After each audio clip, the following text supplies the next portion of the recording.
अब तक की कहानी में आपने देखा कि रात के 2 बजे आरव के फोन पर एक कॉल आता है और स्क्रीन पर लिखा होता है मॉम कॉलिंग, जबकि आरव की मां की मौत 1 सप्ताह पहले ही हो चुकी थी।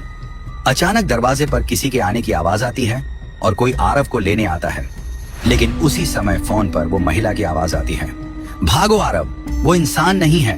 और फिर आरव डर कर भागता हुआ सड़क पर पहुंचता है। तभी वही औरत की आवाज दोबारा आती है, आज तुम अपने दोस्त के घर रुक जाना।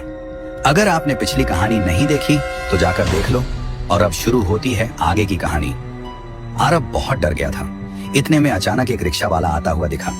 आरव ने हाथ दिया और कहा, शांतिनगर चलोगे, मुझे दोस्त के यहाँ जाना है। रिक्शा वाले ने हाँ कहा और उसे लेकर जाने लगा। थोड़ी दूर जाने के बाद आरव ने जैसे ही पीछे मुड़कर देखा, उसके होश उड़ गए। वही आदमी जिसके दोनों हाथ नहीं थे और सिर भी नहीं था, वो आरव के पीछे तेज भागता हुआ आ रहा था। आरव चिल्लाया, भैया रिक्शा तेज चलाइए।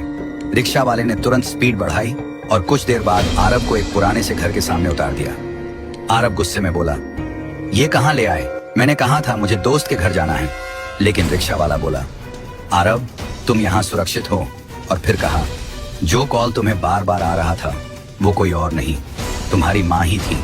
भले ही वो इस दुनिया में नहीं है, पर हर मुसीबत से तुम्हें बचाने के लिए हमेशा तुम्हारे आसपास है। ये सुनकर आरव रो पड़ा और कांपती आवाज में बोला, तो वो आदमी कौन था जिसके हाथ नहीं थे, सिर नहीं था?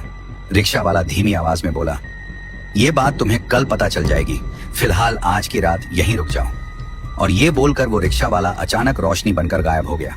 अब सवाल ये है, आरव को उसकी मां ने बचा तो लिया, लेकिन वो आदमी कौन था जो आरव को लेने आया था? अगर जानना चाहते हो तो कमेंट करो पार्ट 3 और फॉलो करके अपने दोस्तों को जरूर भेजना।